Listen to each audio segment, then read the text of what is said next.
அஸ்ஸலாமு அலைக்கும் வரஹ்மத்துல்லாஹி வபரகாத்துஹு. நான் இன்றைக்கு உங்களை முன்னாடி வந்தேன்டா இப்போ அன்றைக்கு இப்போ எங்களோட பரகஹதினி ஸ்கூல்ற பிபிஏன்ற பழைய மாணவர் சங்கம் அதில் நான் ஒரு மெசேஜ் போட்டதுக்கு அது பெரிய பிரச்சனையாக பேசிச்சு. இனி அதை சம்பந்தமாக விளங்கப்படுத்துறதுக்கு தான் வந்தேன். இனி அது நான் போட்ட மெசேஜுக்கு எனக்கு தற்போதைய செக்ரட்டரியும் முன்னாள் செக்ரட்டரியும் ரெண்டு பேரும் எனக்கு பேசினாங்க. என்னோட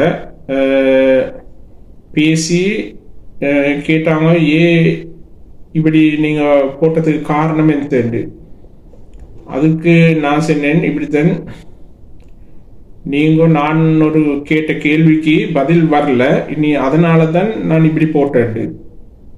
அதுக்கு பிறகு அந்த இந்த மாதிரி பிரச்சனை வாரத்துக்கு காரணம் அந்த நான் போட்ட மெசேஜை டிலீட் பண்ணினது. அதை டிலீட் பண்ணினது முன்னாள் செக்ரட்டரி தான் அதை டிலீட் பண்ணாரு. அது டிலீட் பண்ணினது ஏன்னு அவர்கிட்ட கேட்டேன். அவர் சொன்னாரு, இப்படி இந்த மாதிரி மெசேஜ் எல்லாம் போட்டா நாங்கள் இதை பண்ணிடுவோம் அப்படின்ற மாதிரி. அதை இல்லாட்டி நீங்கள் இதை மாதிரி இந்த நெகட்டிவான கேள்விகள் எல்லாம் கேட்டால் நாங்கள் இதை அட்மின் பண்ணிடுவோம் அப்படின்ட்டு. நான் கேட்குறேன், பழைய மாணவர்ன்ற ரீதியில் எங்களுக்கு இந்த மாதிரி கேள்வி கேட்கலாட்டி இனி அந்த மாதிரி ஒரு குரூப் கொண்டு இருந்து என்ன பிரயோஜனம்? அதாவது எல்லா விதமான கேள்வியும் கேட்கக்கூடிய ஒரு முறையொன்று ஈக்கணும் அப்படின்றதான் அது செல்லுபடியாகும். அதாவது இப்படி ஒரு ஒரு அதுக்கு பாசிட்டிவான கருத்து மீக்கணும், நெகட்டிவான கருத்து மீக்கணும்.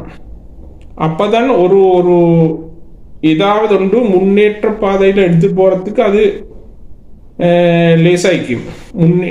முன்னேற்றம் அடையணும்டா அந்த ரெண்டு விதமான கருத்து மீக்கணும் இல்லையா? அது சரி. ரெண்டாவது கேட்டாரு எங்களோட இப்ப தற்போதைய செக்ரட்டரி. நான் இப்படி கிளாஸ் வைக்கிறத பத்தி நீங்க கேட்ட அது நாங்க பிரைவேட்டா முடிவெடுக்கணும். நாங்க பிரைவேட்டா முடிவெடுத்தது. அதை நாங்க பிரைவேட்டா பேசி நாங்க செஞ்சுக்கிறோம். செமினார் மாதிரி தான் நாங்க வைக்க போறோம். அதாவது ஸ்கூல்லேருந்து படிச்சுட்டு வெளியாகின புள்ளிகள், அதாவது நின்ற புள்ளிகளுக்கு கூப்பிட்டு ஒரு செமினார் மாதிரி கலந்துரையாடல் மாதிரி நாங்கள் வைக்க போகிறோம். அதை நாங்கள் இன்றைக்கு ப்ரைவேட்டாக உள்ளதை நாங்கள் இந்த குரூப்பில் போடுற அப்படின்ற மாதிரி சொன்னார்.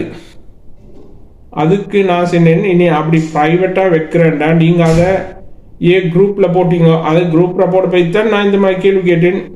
உங்களுக்கு அதை இந்த ப்ரைவேட்டாகவே வச்சு செய்யிச்சு. அதனால தான் கேட்டேன்ட்டு. இந்த மாதிரி தான் அவர் கேட்டார்.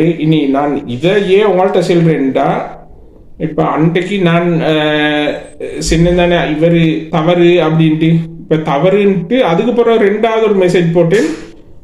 இவங்க ரெண்டு பேர் மேலும், கடந்த கால செக்ரட்டரி மேலும் இந்த இப்போ தற்போதைய செக்ரட்டரி மேலும் எந்த தவறும் இல்லைன்னு ரெண்டாவதும் ஒரு மெசேஜ் ஒன்று போட்டேன். அப்போ நீங்கள்லாம் நினைக்கக்கூடும், அந்த ரெண்டாவது போட்ட மெசேஜ் முதலாவது இப்படி சொல்லிட்டு ரெண்டாவது இப்படி சொல்றேன்.